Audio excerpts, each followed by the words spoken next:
누가복음 5장 4절과 5절입니다. 시작.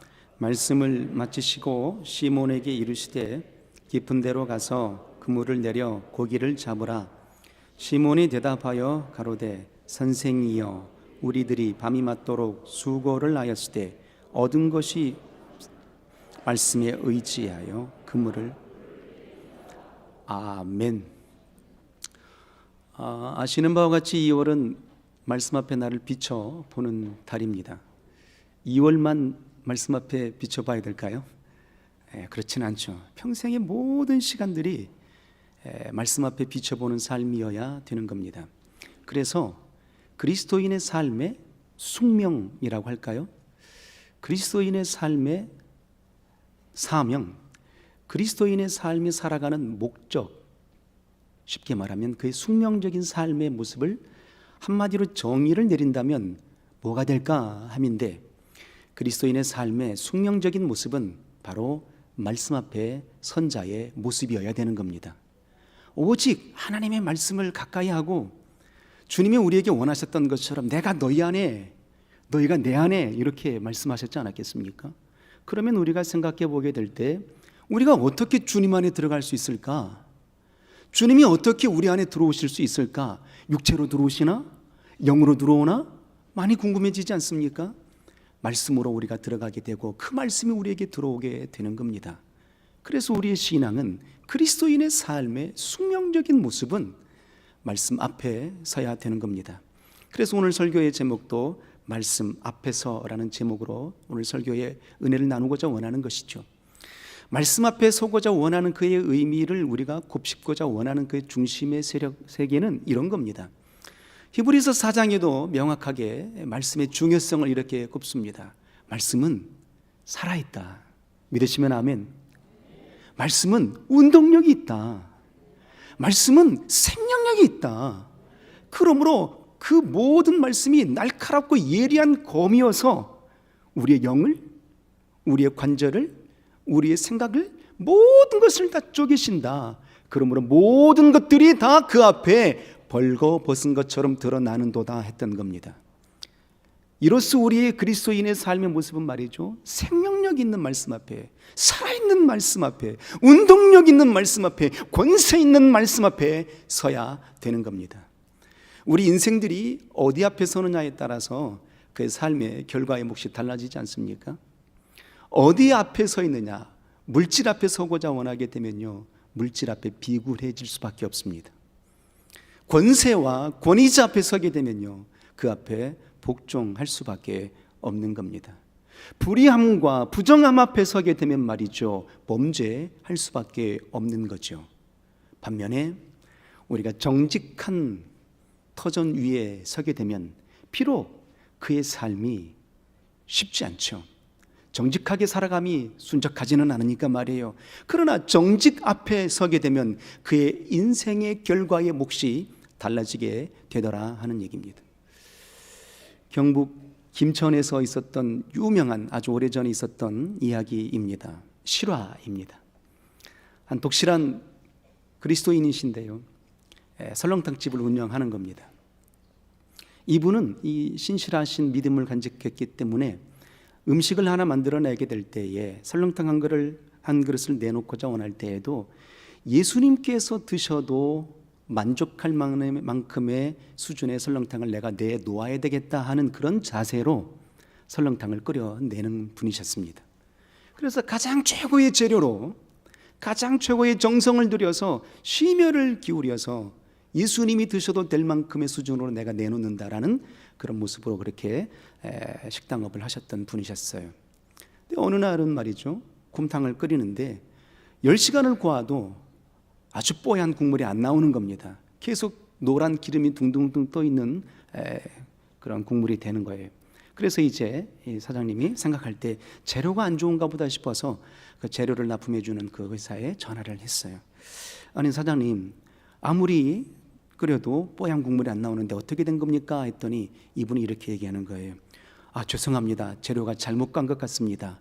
그러면서 곧장 이어서 하는 말이, 사장님, 오늘 하루만 그의 뽀얀 국물이 안 나오니까 거기에 커피 프림을 타서 장사하세요 라고 하는 겁니다. 그렇게 해도 얼마든지 장사할 수 있습니다 이렇게 얘기하는 겁니다. 그 얘기를 들은 신실한 우리 사장님께서 어떻게 했을까요? 하루에 장사를 접자니 손해가 얼마입니까? 그 재료값이 얼마나 손해가 되겠습니까? 부정 앞에 설까 정직 앞에 설까 순간은 고민했을 겁니다. 그런데 이 신실하신 사장님은 그 하루 문을 닫게 됩니다. 그리고 그 문 앞에 이렇게 써놓았죠. 오늘은 쉽니다. 재료가 좋지 않기 때문에 오늘 하루는 쉽니다 였어요. 하루 장사를 접어야 되니까 손해가 얼마나 많았겠습니까? 그런데 그 다음부터서 놀라운 일이 일어나게 되는 겁니다. 소문이 나기 시작했어요. 이 집은 정직한 집이야. 이 집은 아주 진실한 집이야. 입소문이 나기 시작하더니 말이죠, 문전성시를 이루게 되는 집이 됩니다. 놀랍지 않습니까? 어디 앞에 섰기 때문이었습니까? 정직 앞에 섰기 때문입니다. 자, 그러면 우리 모두에게 되물어보고자 원합니다. 우리 그리스도인들은 어디 앞에 서야 될까요? 당연 정직 앞에 서야 됩니다. 그런데 이 정직 앞에 서는 것으로 멈춰서는 안 된다라는 얘기입니다. 왜냐고요? 우리는 그리스도인이기 때문입니다. 믿지 않는 사람들도 정직 앞에 서려고 몸부림칩니다. 하물며 그리스도인들에게 있어서 정직이라는 것은 너무 당연한 거예요. 가장 기본적인 베이스인 거죠. 그러면 그 정직이라는 토대 위에 우리는 어떻게 서야 될까 하는 얘기인데, 바로 말씀 앞에 서야 되는 겁니다. 정직의 토대 위에 말씀 앞에 설 수 있는 존재가 되어야 되는 거예요. 그리스도인들에게 너무 지극히 정상적이고 당연한 일들이 있잖아요. 그런데 우리가 이 그리스도인들이 말이죠, 말씀 앞에 서기가 너무 어렵습니다. 정직 앞에 서기가 너무 어렵다라는 얘기예요. 그 어렵다는 이유의 핵심은 이런 겁니다. 내가 세상 속에 머물러 있으므로, 내가 직장 생활을 함으로, 내 환경이 고달픔으로 나도 세류에 휩쓸려서 그들과 버금가게 살아가야만 내가 성공할 수 있어 라는 그런 생각들을 갖고 있기 때문입니다. 그러하다 보니까 우리가 자꾸만 말씀 앞에 서는 일들이 더디게 되더라라는 얘기입니다. 성경 히브리서 11장이 어떤 장입니까? 믿음장이라고 말하지 않습니까? 믿음의 선진들의 내력이 아주 빼곡하게 기록되어 있거든요. 자, 그런데 그 믿음의 선진들의 이름이 아주 빼곡하게, 그들의 역사와 내력들이 빼곡하게 기록되어 있는 장면이 히브리서 11장의 장면인데 말이죠, 그 믿음의 선진들의 내력이 왜 믿음의 선진이 되었을까를 가만히 들여다보게 되면 핵심으로 규결되는 게 나옵니다. 믿음으로 노아는 말씀 앞에 섰더라 입니다. 믿음으로 아브라함은 말씀 앞에 섰더라 이 말입니다. 믿음으로 여호수아는 말씀 앞에 섰더라, 믿음으로 에녹은 라고 말씀 앞에 섰던 인생들의 모습이 담겨져 있는 겁니다. 보세요, 노아는 세상에 관영하였을 때에 하나님이 말씀하십니다. 무엇을 말씀하셨습니까? 방주를 지으라 하심으로 노아는 그 말씀 앞에 선 자가 된 겁니다. 말씀 앞에 섰기 때문에 하나님의 명하신 대로 방주를 지어낸 겁니다. 상상해 보십시오. 당시에 배가 있었을까요? 없었을까요? 있었어요? 없었어요? 당시에 배가 있었습니다.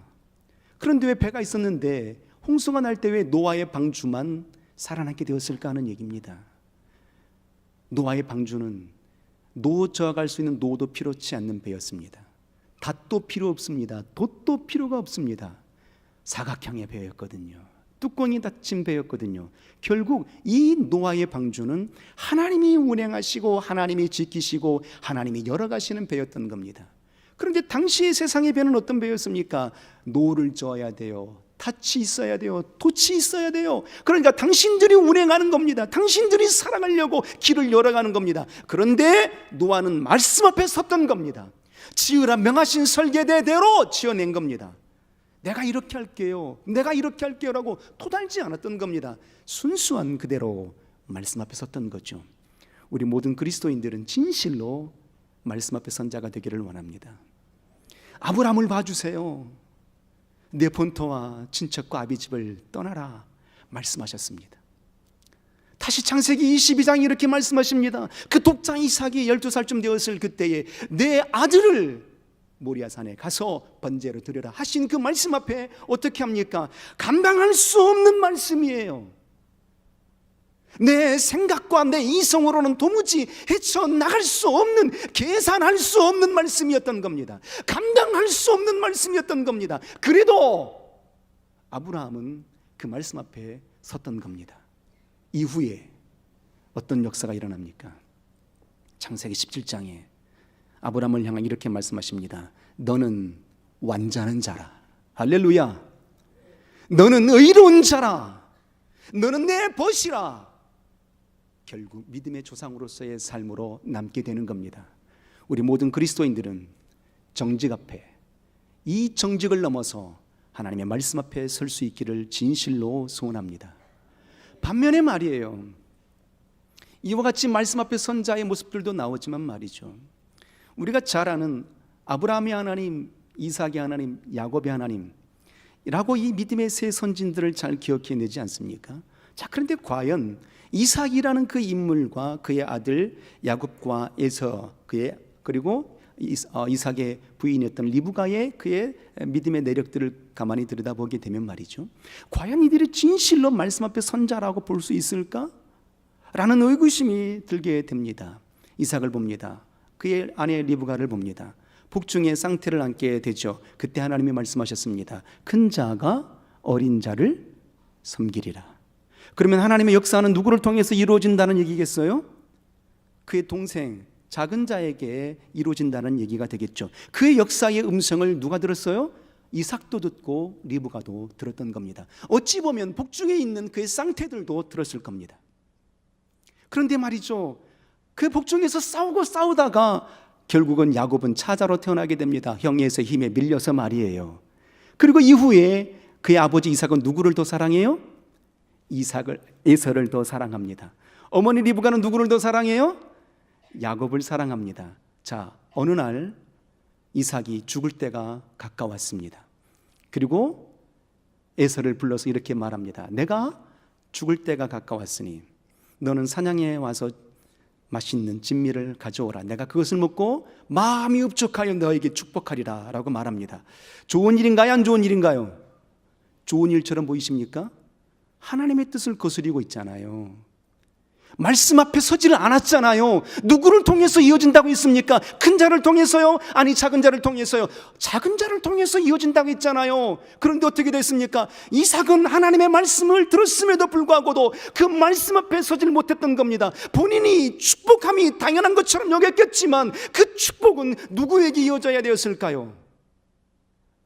에서가 아니라 말이죠, 야곱에게 이어져야 되잖아요. 자, 그런데 놀라운 반전이 일어납니다. 이삭이 손을 얹어 축복하니가 누구였습니까? 그의 동생 야곱이었지 않았겠습니까? 이 장면 속에서 우리가 무엇을 발견하게 되는 겁니까? 사람의 뜻으로 하나님의 뜻을 거스릴 수 없다라는 것을 발견하게 되는 겁니다. 하나님의 말씀은 심오합니다. 하나님의 말씀은 그 심오를 넘어서 경륜입니다. 섭리예요. 변하지 않는다고요. 1.1획도 하나님의 말씀은 변하지 않습니다. 믿으시면 큰 소리로 아멘. 그렇죠. 그러므로 우리는 그 말씀을 붙들어야 되는 거예요. 그 말씀 앞에 서야 되는 겁니다. 그런데 우리가 살아가는 신앙의 모습들 속에서 내가 축복함이, 내가 앞섬이 마치 하나님의 뜻을 이뤄가는 것처럼 착각할 때가 있다 이 말이에요. 이삭이 그랬다 이 말입니다. 작은 자를 통해서 이어지리라 했음에도 불구하고도 당신은 작은 자보다도 큰 자 에서를 더 사랑했거든요. 그래서 에서에게 축복하고자 원했던 겁니다. 그런데 손 얹어 축복했는데 누구예요? 하나님의 뜻은 변하지 않습니다. 큰 자가 아니라 작은 자에게 축복하잖아요. 반면에 그의 어머니 리브가와 야곱을 한번 봤으면 좋겠습니다. 이들은 정말 말씀 앞에 선자들이었을까? 리브가, 그의 아버지가 에서에게 말함을 듣습니다. 사냥에 오라, 너에게 축복하리라, 그 말을 듣습니다. 그랬더니 촉박한 겁니다. 아니, 분명 하나님의 말씀은 작은 자에게라고 했는데, 내가 사랑하는 야곱이라고 그랬는데 왜 에서일까? 그래서 야곱과 모의를 하게 되는 거죠. 속입니다. 아버지를 속여요. 그래서 둘이 모의하여서 결국은 축복을 빼앗아 오게 됩니다. 축복을 빼앗아 오지만 말이죠, 잘한 것 같지만 어떤 결과가 나오게 되는 겁니까? 하나님의 계획을 당신의 계획으로 바꿔놓는 겁니다. 리브가와 야곱은 말이죠, 약속의 말씀에 변함이 없을 것이라고 그렇게 확실하게 말씀 앞에 선자의 삶을 살아냈더라면 기다리면 된 겁니다. 하나님의 뜻이 내 시간과 다르다 할지라도 약속은 변함이 없으니 그 변하시지 않는 그 말씀 앞에 묵묵하게 진행해 나가면 되었던 겁니다. 그런데 당신의 계획으로 하나님의 계획 앞서 나아가기 원했던 겁니다. 시간을 거스렸던 거예요. 하나님의 시간을 내 시간으로 말이죠. 결과가 무엇입니까? 물론 축복을 받았지만 두 아들 사이에서 살인 사건이 일어나게 될 위경에 빠지지 않습니까? 결국 축복을 받았던 야곱은 어떻게 해요? 도망치기 바빴던 겁니다. 삼촌 라반에 있는 하란 땅으로 말이에요. 여기서 우리는 발견하는 겁니다. 내 뜻대로, 이삭을처럼 내 뜻대로 하나님의 뜻을 거스릴 수 없고, 리브가와 야곱처럼 내 계획으로 하나님의 계획을 앞설 수 없다라는 사실입니다. 그래서 우리 그리스도인들은 하나님 말씀 앞에 서야 되는 겁니다.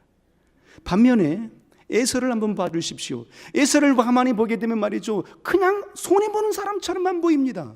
그런데 에서도 하나님의 뜻을 거스르는 인생 아니었겠습니까? 에서를 봅니다. 팥죽 한 그릇에 쉬 장자권을 넘겨버립니다.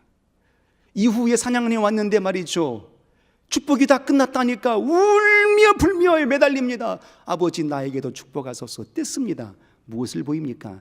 당신의 감정으로 앞세우는 겁니다. 하나님의 뜻이 어디에 있는지, 하나님의 중심이 어디에 있는지 되묻기 이전에 내 감정을 앞세운다 이 말이에요. 그 감정이 결코 하나님의 뜻을 이뤄낼 수 있는 분량이 아닌 겁니다. 그러므로 우리의 모든 삶은 내 감정보다도, 내 계획보다도, 내 뜻보다도 하나님의 말씀 앞에 설 수 있는 복된 삶이 되시기를 주 이름으로 축복합니다. 오늘 본문을 보십시오. 유명한 사건 아니겠어요? 주일 학생들도 다 아는 장면입니다. 이 갈릴리 바다, 갈릴리 지역에서 행하여지는 이 역사를 가만히 들여다보게 되면 말이죠, 예수께서 3년 반 동안의 공생애의 주된 사역지가 지역이 어디였을까요? 갈릴리 바다를 중심으로 사역을 하십니다. 주님의 제자를 부르시는 곳도 갈릴리 바다였죠. 38년 된 병자를 고친 곳도 갈릴리 지역이었습니다. 오병이어의 이적을 행하신 지역도 갈릴리 바다였습니다. 백부장의 하인을 고쳐낸 지역도 갈릴리 지역이었습니다. 나인성의 과부를 고쳐낸, 과부의 아들을 살려낸 그 역사의 장면도 갈릴리 지역이었습니다. 그 갈릴리 지역에서 말이죠, 어느 날 베드로라는 인생이 나면서부터서 태생적으로 어부였던 그가 밤새도록 그물을 쳤는데 그날따라 한 마리도 잡지를 못합니다. 그리고 새벽녘에 그 실패의 그물을 정리하고 있는 중이었습니다. 많은 사람들이 예수의 신령함과 능력 있음에 사람들이 궁금하여서 운집했어요. 그래서 예수께서 그물을 정리하고 있는 베드로의 배 위에 오르셔서 무엇인가 사람들이 옹이하는 그 그룹들 앞에서 말씀을 전하기 시작하셨어요. 그리고 이제 말씀을 다 마치고 나신 이후에 베드로에게 이렇게 묻습니다. 깊은 데로 가서 그물을 내려라. 그 말씀이 4절입니다. 자, 우리 4절, 5절 한 번 더 합독하여서 읽도록 하겠습니다. 오늘 본문의 핵심이죠. 자, 4절, 5절 잘 그 배경을 상상하면서 읽도록 하겠습니다. 시작. 말씀을 마치시고 시몬에게 이르시되 깊은 데로 가서 그물을 내려 고기를 잡으라. 시몬이 대답하여 가로되 선생이여, 우리들이 밤이 맞도록 수고를 하였을 때 얻은 것이 없지만은 말씀에 의지하여 내가 그물을 내리리이다 하고입니다. 드디어 베드로가 이제 주님 말씀 앞에 서는 장면입니다.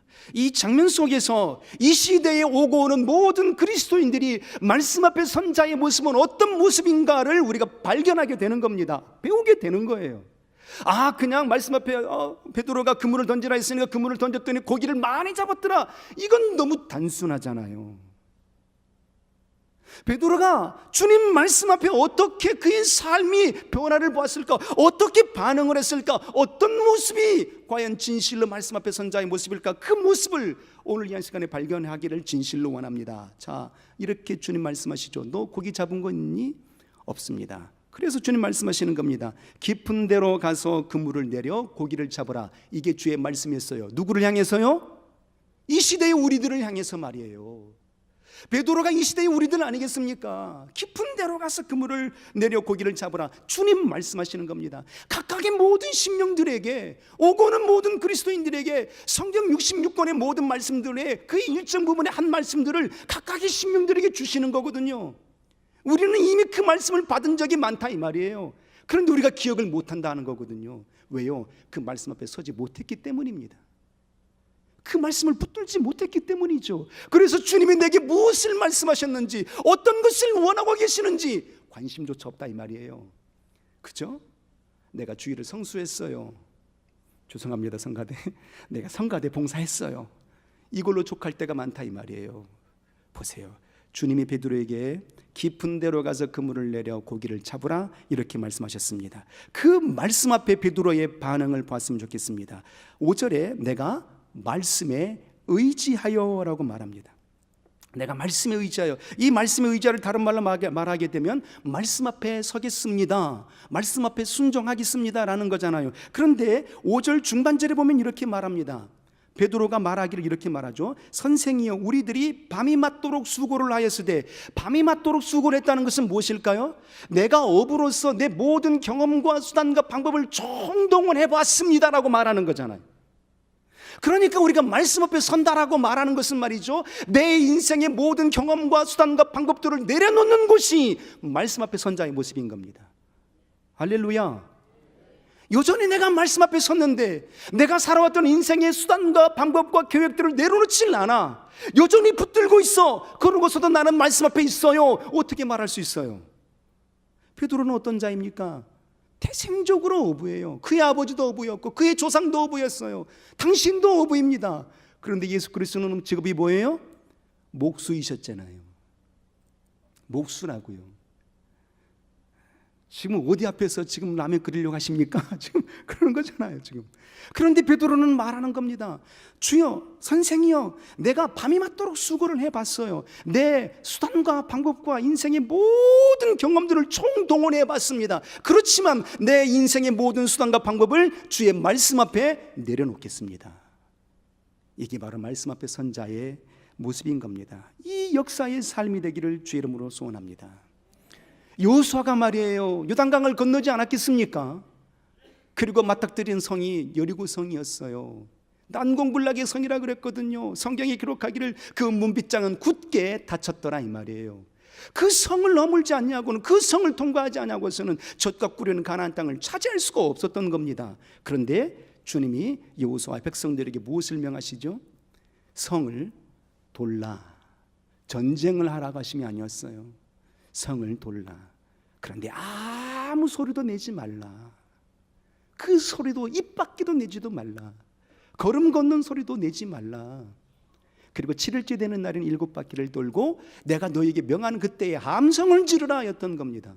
사람들의 생각으로는 도무지 이성적인 조합이 맞질 않잖아요. 칼과 창으로 싸워야 되고 공성전을 치러야 성을 무너뜨릴 수 있는데 그저 성을 돌라고 말한다 이 말입니다. 그때에 그 성 위에 있는 가나안의 군사들이 말이죠, 돌이라도 던지면 맞아 죽을 수 있는데 그 사실을 주님은 알았을까요? 몰랐을까요? 주님도 아시는 겁니다. 이것이 너희의 생각에 합당치 않음의 말씀인 것을 아신다 이 말이에요. 그래서 주님 뭐라고 하시는 거예요? 아무 소리도 내지 마. 너희의 계산과 너희의 생각과 다를 수 있어. 그러나 그의 불평과 불만을 품지 말고 그저 말씀 앞에 서였던 겁니다. 드디어 7바퀴를 7일째 되는 날 돌고 하나님의 명하신 그때에 함성을 질렀습니다. 어떤 역사가 일어났죠? 여리고성이 무너져 내리는 놀라운 역사를 보는 겁니다. 이것이 바로 말씀 앞에 선 자의 모습인 겁니다. 내 방법과 내 생각과 내 노하우들을 다 내려놓는 그곳이 말씀 앞에 선 자의 삶의 그리스도인의 모습인 거예요. 이런 모습이 우리 교회 위에 펼쳐지기를 진실로 소원합니다. 그리고 다시 이제 8절에 보게 되면 말이죠, 우리 8절 자막 좀 한번 열어봐 주시겠습니까? 8절 한번 봅니다. 아주 디테일하게 말씀을 하십니다. 자, 말씀 앞에 선자의 모습이 어떻게 나타나게 될까요? 8절 한번 큰 소리 읽습니다. 시작. 시몬 베드로가 이를 보고 예수의 무릎 아래 엎드려 가로되 주여 나를 떠나소서 나는 죄인으로소이다 하는 겁니다. 두 가지를 더 발견합니다. 당신의 수단과 방법을 다 내려놓고 순종하였더니 말씀 앞에 서게 되었더니 정말 2배 가득 채우고도 남을 만큼의 고기를 잡게 되는 겁니다. 얼마나 충격이었겠습니까? 그 충격 속에 이렇게 말하죠. 5절에 보게 되면 시몬에 대답하되 가로되 선생님 이렇게 말했어요. 이적을 보기 전에는 그냥 선생님이었던 겁니다.